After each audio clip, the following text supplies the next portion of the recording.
हर हर महादेव। कैसे हैं आप सब? आशा करते हैं आप सब बहुत अच्छे होंगे और हम भी बहुत अच्छे हैं। आपका स्वागत करते हैं आपके अपने यूट्यूब चैनल वर्षा गुप्ता 569 पर। मैं वर्षा गुप्ता आप आपको हरियाली तीज की कथा के बारे में आज विस्तार से बताऊंगी। कथा कैसी है, इस व्रत की क्या महानता है और इसे महादेव ने क्यों माता पार्वती को सुनाया था। आज विस्तार से हरियाली तीज की कथा का व्रत सुनेंगे। कहते हैं कि इस व्रत की महत्ता की कथा भगवान शिव ने पार्वती जी को उनके पूर्व जन्म का स्मरण कराने के मकसद से इस प्रकार से कहा था कि हे गौरी, पर्वतराज हिमालय पर गंगा के तट पर तुमने अपनी बाल अवस्था में अधोमुखी होकर घोर तप किया था। इस अवधि में आपने अन्न न खाकर केवल हवा का ही सेवन किया था। इतनी अवधि में आपने सूखे पत्ते को चबाकर काटी थी पूरा दिन। माघ की शीतला में आपने निरंतर जल में प्रवेश कर तप किया था। वैशाख की जला देने वाली अग्नि में गर्मी में पंचाग्नि से शरीर को तपाया था। श्रवण की मूसलाधार वर्षा में खुले आसमान के नीचे बिना अन्न जल ग्रहण किए व्यतीत किया था। तुम्हारे इष्ट कष्टदायक तपस्या को देखकर तुम्हारे पिता बहुत दुखी और नाराज थे। तब एक दिन तुम्हारी तपस्या और पिता की नाराजगी को देखकर नारद जी तुम्हारे घर पधारे। हे गौरी, तुम्हारे पिता द्वारा आने का कारण पूछने पर नारद जी बोले, हे गिरिराज, मैं भगवान विष्णु के भेजने पर यहाँ आया हूँ। आपकी कन्या की घोर तपस्या से प्रसन्न होकर वह उससे विवाह करना चाहते हैं। इस बारे में मैंने आपकी क्या राय है जानना चाहता हूँ। नारद जी की बात सुनकर पर्वतराज अति प्रसन्न के साथ बोले, श्रीमान, यदि स्वयं विष्णु मेरी कन्या का वरण करना चाहते हैं तो मुझे क्या आपत्ति हो सकती है।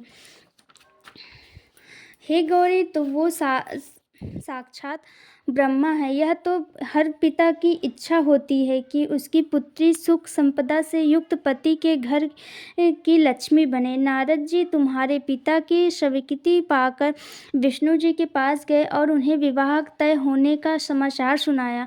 परंतु जब तुम्हें इस विवाह के बारे में पता चला तो तुम्हारे दुख का ठिकाना न रहा। हे गौरी, तुम्हें इस प्रकार दुखी देखकर तुम्हारी एक सहेली ने तुम्हारे दुख का कारण पूछने पर तुमने बताया, मैंने सच्चे मन से भगवान शिव का वरण किया है, किंतु मेरे पिता ने मेरा विवाह विष्णु जी के साथ तय कर दिया है। मैं इस विचित्र धर्म संकट में हूँ।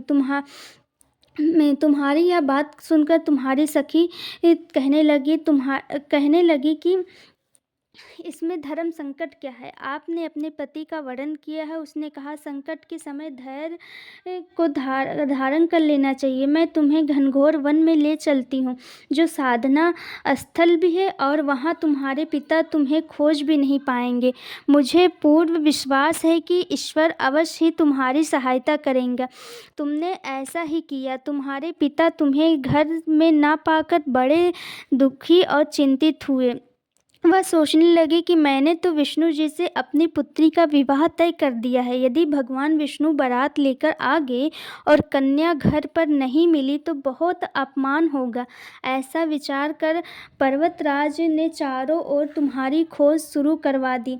हे गौरी, तुम इधर तुम्हारी खोज हो रही थी, उधर तुम अपनी सहेली के साथ नदी के तट पर एक गुफा में मेरी आराधना में लीन रहने लगी। हे गौरी, भाद्रपद तृतीया शुक्ल को हस्त नक्षत्र था। उस दिन तुमने रेत के शिवलिंग का निर्माण किया, रात भर मेरी स्तुति की, गीत गाकर जागरण किया। तुम्हारी इस कठोर तपस्या के प्रभाव से मेरा आसन हिल गया और मैं शीघ्र ही तुम्हारे पास पहुंचा और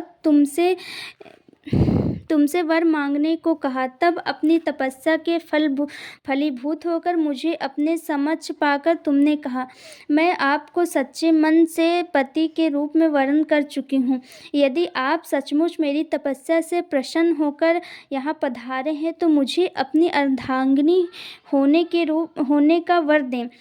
मैं आपकी अर्धांगिनी के रूप में स्वीकार कर ली जाऊं।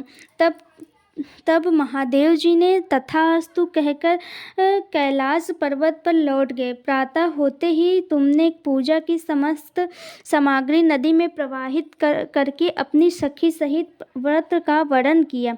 उसी समय गिरिराज अपने बंधु बांधवों के साथ तुम्हें खोजते हुए वहां पहुंचे।